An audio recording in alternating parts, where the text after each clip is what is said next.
గురుగారు, ఈరోజు తిరుపతిలో నెలకొన్నటువంటి గోవిందరాజస్వామి వారి బ్రహ్మోత్సవాలు ప్రారంభమయ్యాయి. గోవిందరాజస్వామికి వెంకటేశ్వర స్వామికి ఉన్నటువంటి అనుబంధం ఏంటో తెలియజేస్తారా? గోవిందరాజస్వామి కొలువై ఉన్నాడే గోవిందరాజు అంటాడు అన్నమాచార్యుల వారు. గోవిందరాజు అని అంటే వెంకటేశ్వర స్వామి వారికి అన్నయ్య గారిగా చెప్తారు. అందువల్ల ఈ గోవిందరాజుల యొక్క బ్రహ్మోత్సవాలు కూడా తిరుమల బ్రహ్మోత్సవాలు ఎంత వైభవంగా చేస్తారో అంత వైభవంగా ఇక్కడ జరిపిస్తూ ఉంటారు. కుబేరుడు వెంకటేశ్వర స్వామి వారి వివాహ సందర్భంగా అప్పు ఇచ్చాడు అనేటువంటి విషయం మనకి గ్రంథ ప్రసిద్ధి, అలాగే లోకంలో కూడా ప్రసిద్ధి.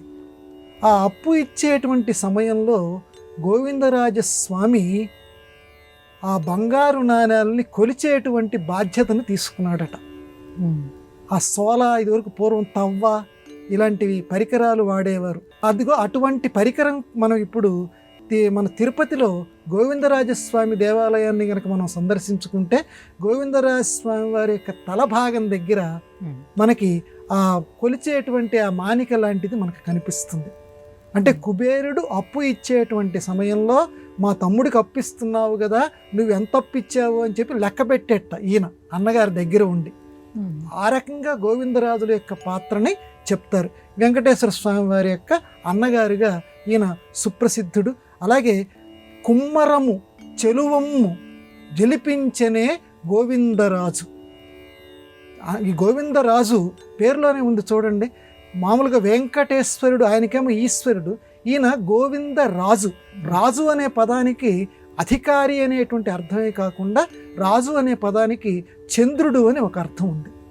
అందువల్ల ఆయనేమో ఈశ్వరత్వం, ప్రభుత్వం కలిగినటువంటి వాడు అన్నిటి మీద తమ్ముల వారు, అన్నగారేమో చల్లదనాన్ని కురిపించేటువంటి వాడు.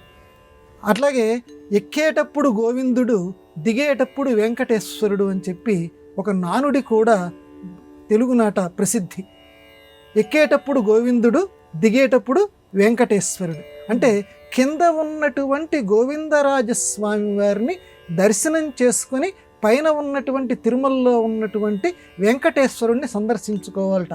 అంటే అన్నగారి సందర్శనం చేస్తే వెంకటేశ్వరుడు సంతోషిస్తాడు.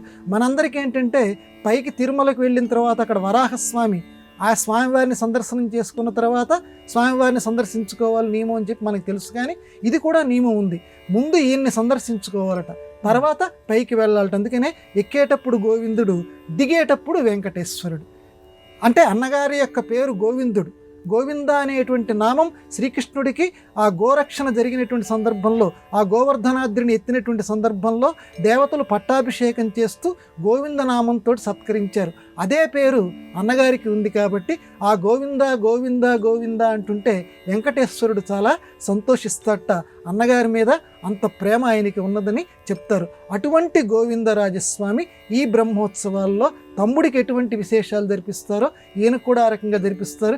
ఇక్కడ ఉన్నటువంటి విశేషం ఏంటంటే, ఇక్కడ శేషశయనంలాగా ఇలా పడుకొని మహానుభావుడు ఇలా తల దగ్గర ఇలా చేయి పెట్టుకొని మనకి చక్కగా కనిపిస్తాడు గోవిందరాజస్వామి. అలా ఉన్నటువంటి గోవిందరాజులు ఈ బ్రహ్మోత్సవాల సందర్భంలో మనందరినీ ఆశీర్వదించుగాక.